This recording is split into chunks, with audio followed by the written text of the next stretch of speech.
Welcome to Café Anyways. Mike's Daily Podcast. Café Anyway, somewhere in Podcastro Valley, the last place on earth in the land of America. Top Cuts FF episode 3229, 3229. Mike's Daily Podcast. Are you getting used to 2026? Or is this something you're gonna have to fix? Because it's tough to get with it on board and get with this new number that you have to do when you write stuff down. Now it no longer checks, but when you have to date things. Mike's Daily Podcast. And I don't know, when you got to write a date, sometimes in an email, I guess we still do that. So, Mike's yes, Daily I say Podcast. hang in there, give yourself plenty of time to adjust. It's just the adjusting is tough. All right. Hey, I've been doing this podcast for a while. 3,229 FF episodes. Here we are in a new year. We successfully made it into a new year. Good job. You know what didn't make it into the new year? The Cybertruck. It is a commercial failure, even though I see them all over the Bay Area. And I go, oh, that's fascinating. Look at that. Looks like something from the movie Damnation Alley with George Peppard and Jan Michael Vincent. But yet it is that creation that was made by Elon Musk and his company Tesla. They are making even fewer Cybertrucks now than when they first started.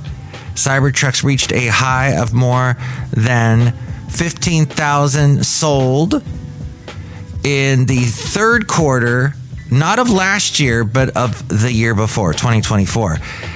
Tesla had once estimated that they would sell something like 500,000 a year. So Tesla will produce a very low, basically 2,666 Cybertrucks. Yes, that's the number that Elon picked. He's into numbers. And at the 420 and all that, and for whatever reason, he wants the number of the beast. So that's kind of great that he was once running our government. And here's today's podcast picture. Is he the Antichrist? All right.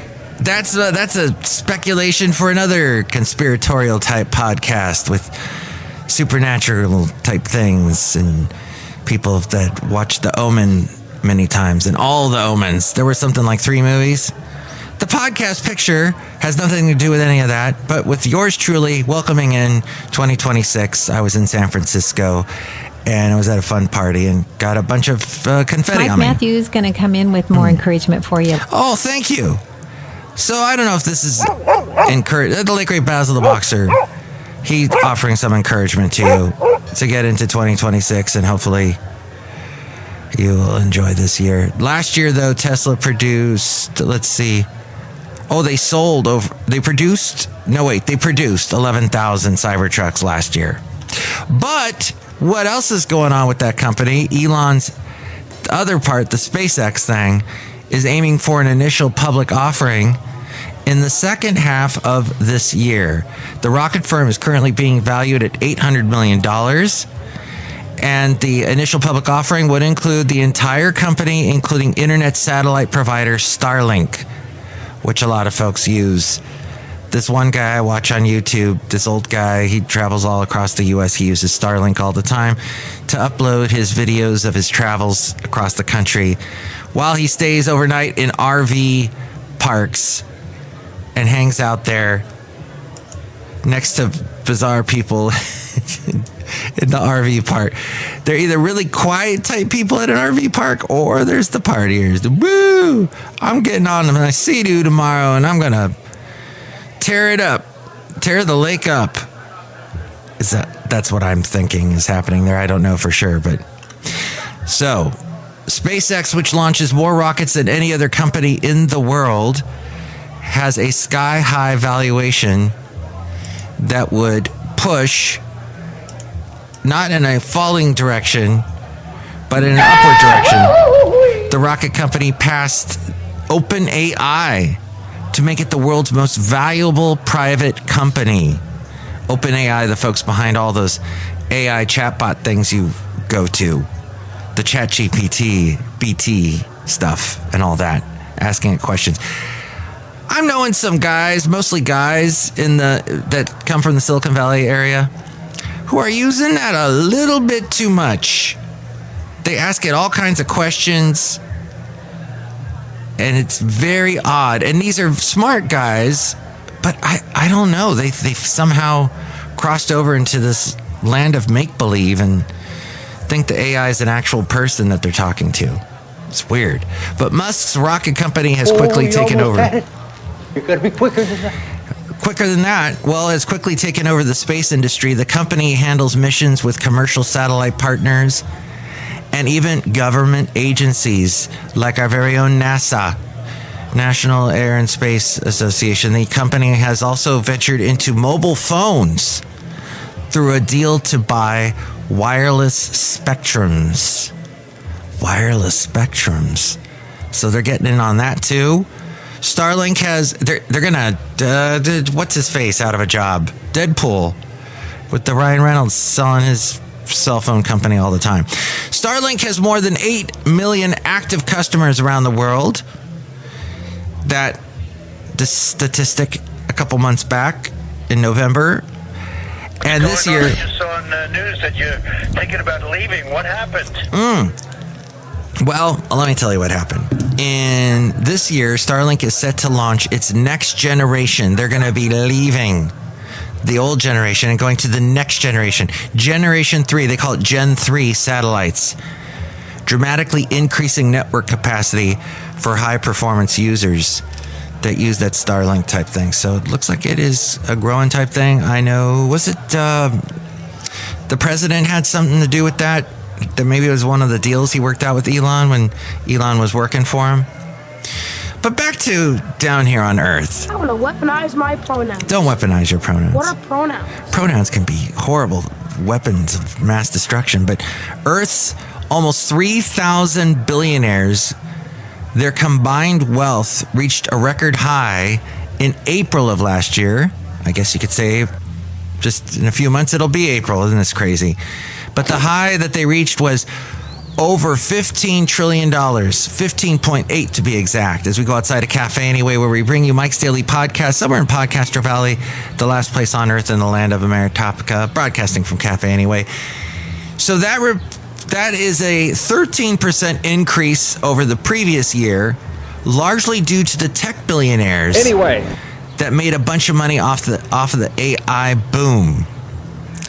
But then a lot of these companies that got in on this AI boom, they didn't think it out money-wise, and there's basically bills coming due that they got to pay for that they don't have any money coming in for anymore, and that whole thing. And it's turning into a dot bomb, dot bust like we had in 2000, 26 years ago.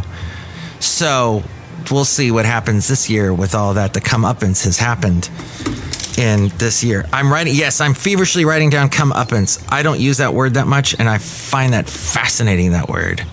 Comeuppance.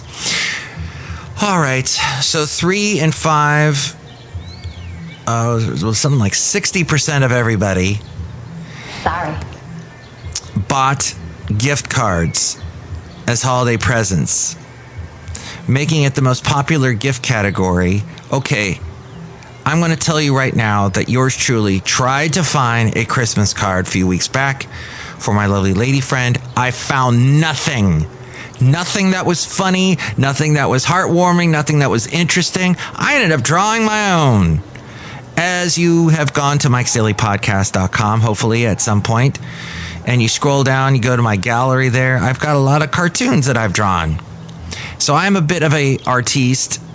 Very little bit of an artist, but I've drawn the characters, all the Café Anyway characters, and so I drew something for my lovely lady friend. She loved it. This is the Howl 9000. The Howl. You are listening to Mike's Daily Podcast. Thank you, Howl 9000. Coming to you from Café Anyway. I wanted to podCastro Valley. I met somebody from YouTube. I want to talk about that. I'm sorry, Mike. So let me tell. I'm afraid I can't do that. Let me talk about the guy that I met from YouTube the other day. I'm afraid I can't do that. He used to work for YouTube. Let me talk about it.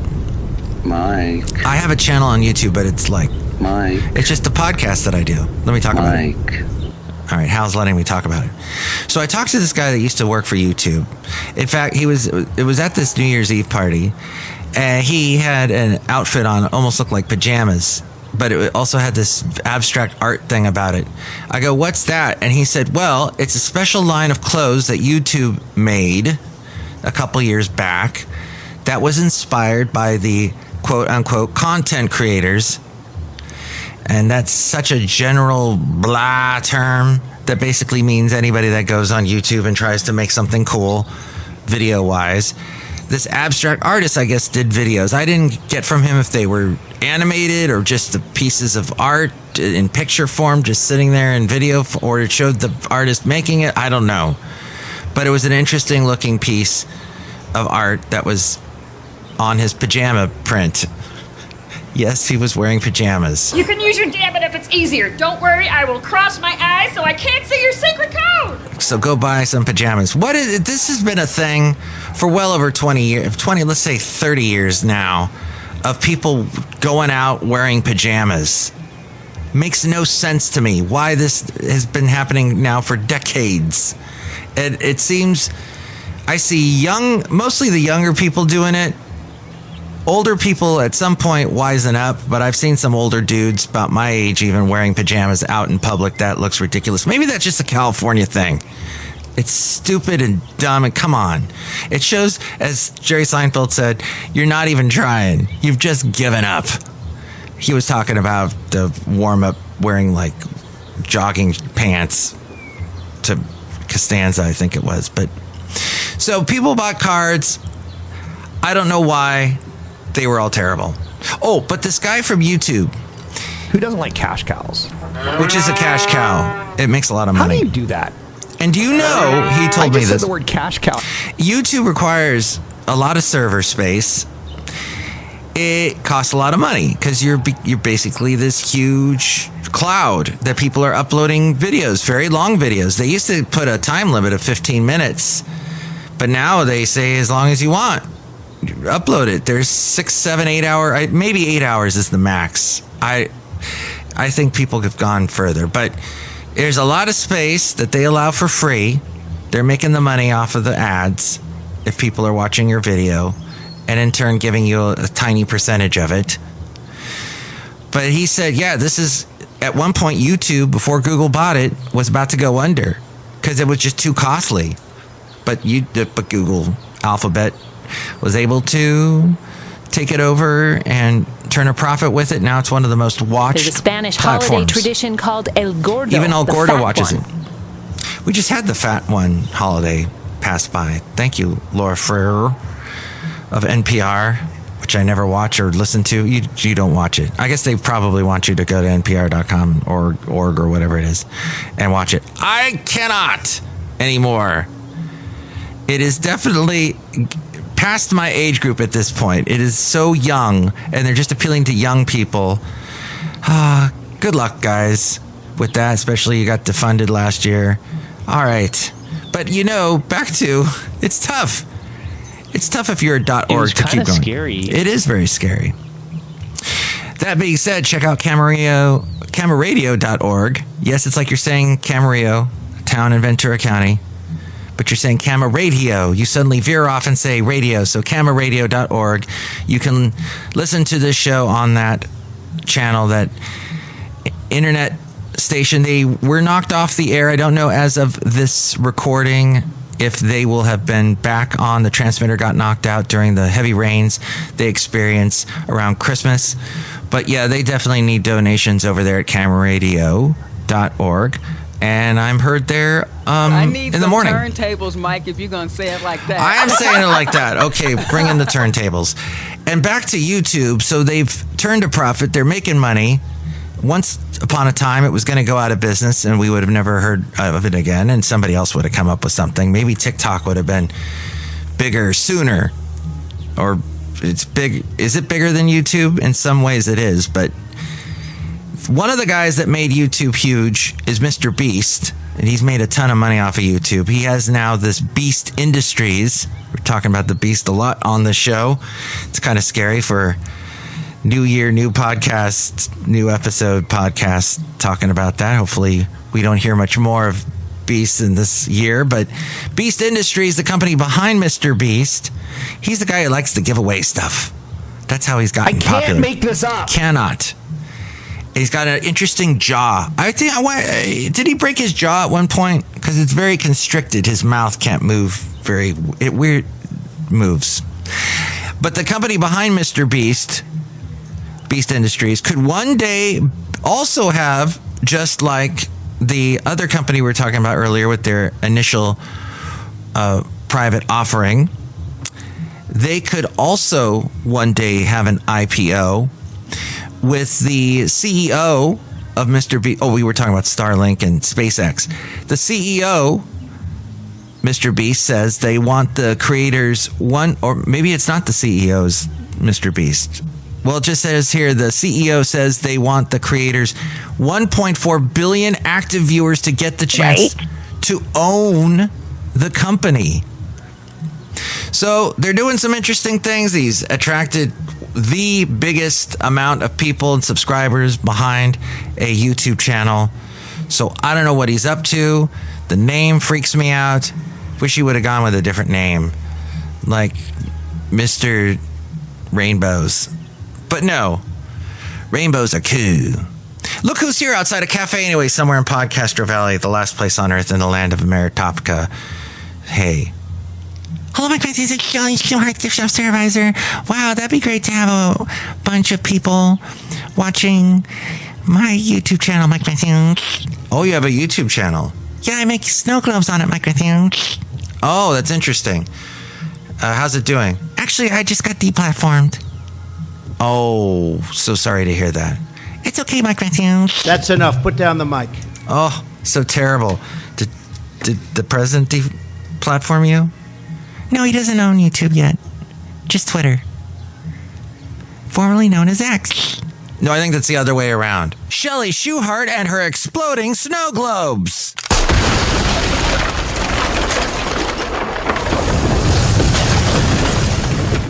Yeah, Mike Matthews. Probably was when I was showing people how to make exploding snow globes on YouTube that might have gotten me deplatformed, detached, turned the channel off, whatever they call it, Mike Matthews. Excellent. All right. Yeah, could be considered a touchy terrorist type thing to stay away from. Look who else is here. Hello, Mike. This is Floyd the Floorman. And this is John Deere, the engineer, Mike. Yes, I hope you enjoyed your New Year's Eve. Mm-hmm. Yes, we did enjoy it. My lovely lady friend made some coquito. That's an amazing drink that they have in Puerto Rico with lots of coconut milk and evaporated milk and what's the other? Evaporated condensed milk and everything else that's milk related, and then some interesting spices, and then you have rum. Why do your toenails look like that? And then you ask people weird questions like that because you've had way too much rum. But yes, thank you very much. I hope everyone enjoyed their New Year's Eve. And one last interesting bit of information here. Oh, I wonder what's going to happen this year. Maybe by the time you've listened to this, you found out if Netflix has in fact bought Warner Brothers. Paramount Skydance had tried to do that hostile takeover bid of Warner Brothers Discovery, is what it was, using $108 billion. And see, that was outmatching Netflix for $82.7 billion. So Netflix had 82. Yuletide personalized MP3 for thee contest. Oh, I would like to thank the person who won the contest for the Yuletide personalized MP3 for thee contest. It was you, Floyd the Floorman. What? Yeah, you won it. Oh, that's awesome. I'm really happy. I want to thank everybody. Hey, are I one of the Café Anyway characters? Because I'm Floyd the Floorman. You are. Dr. Evil is not, however. Baby shark do do do do do do, grandma shark do do do do. So, evil shark. In fact, Floyd, you did get your own voice sent to you for the Yuletide personalized MP3 for thee contest. If you lost the contest and didn't win it, because that means you lost it, don't worry. Next year you'll have another chance. Okay, so Paramount trying to up the ante to buy Warner Brothers Discovery by how many $1 billion is that? Let me do my math real quick here. Carry the zero, bring the up to 1 to something like a couple extra $20 billion to buy it, outbidding Netflix. But they were relying on more money from their shareholders, or for their shareholders. Warner Brothers didn't seem to be interested.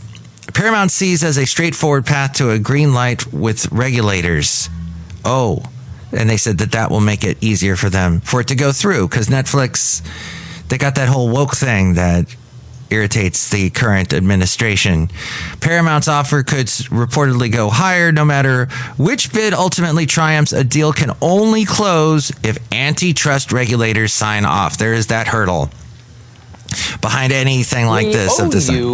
Because we learn from you. Oh, thank you. We learn from you. By example, how to do a show with intention, how to work with clarity. I try to be clear. People with respect. You are infuriatingly good at your job. Okay? Trump had said Netflix's large market share could be a problem. Some of Paramount's fun, because they have a lot of people watching it. Now, I don't know how many people actually watched the very final episode, the movie of Stranger Things. I watched that. Well, actually, I watched it with my lovely lady friend. It was kind of fun before we went out on New Year's Eve. We watched it before we went to that New Year's Eve party in San Francisco, where we could not find any parking at all. Oh, my gosh. We got there, like hardly any traffic, crossing the bay from PodCastro Valley over to San Francisco, kind of just above South San Francisco in that general area, near Daly City. And oh my gosh, where the party was, no parking at all. We drove around for 20 minutes trying to find. Can't stand that. This is why I take Bart everywhere. I can't stand driving. And then on the way home, with all the moisture in the air, yes, love it. I didn't love this. All the moisture, the fog. There was a bunch of fog we drove through. Somehow, all of that shorted out the speakers in my radio. So I cannot listen to the radio anymore. I have to bring my own little boom box to listen to the radio, because I do work in radio and I do need to listen to it. So, bunch of crazy stuff. And I can't listen to podcasts through my car speakers. I'm just going to have to listen through my phone. It's what was the term we used to use? Rinky dink. I guess it's sort of that right now. Okay, some of Paramount's funding comes from Affinity Partners, by the way, an investment firm that was started by Trump's son-in-law, Jared Kushner, which is interesting. Ellison is the son-in-law of Oracle's CEO Larry Ellison, an ally of Trump. And that is a big part of I'm calling about that. Tennis lessons for my grandson, age 13. That Ellison guy. Thank you. I don't know if he does any tennis lessons. I don't do tennis lessons right now, but hey, if it's a bad year this year and something happens where yours truly no longer has a job, I might have to learn how to teach tennis, to teach people to learn tennis also, I guess so. Well, that's pretty much the end of the show today. That's good stuff. Thank you. I don't like that sound effect. That's the one I don't like. Wow. That's better. The stuff I got from some of that business talk, interesting stories about where certain companies are going and whatnot. Got from that guy there, Rob Black. You can hear his show on AM 1220 KDOW weekdays in the 5 p.m. hour, and he is on Cron TV Monday through Thursday in the 9 o'clock hour. And if you would like to call in and add anything to today's show, here's the number. Call Mike at the Café Anyway hotline. Area code 510-228-4640. And with all things having to do with Mike's Daily Podcast, we go to the mainframe and hear from A-Frame. Thank you for listening. Mike's Daily Podcast is written and produced and performed by Mike Matthews. His podcast is super easy to find. Download or listen to his show and read his blog at mikesdailypodcast.com. Email Mike now at mikesdailypodcast@gmail.com. See you tomorrow. Bye.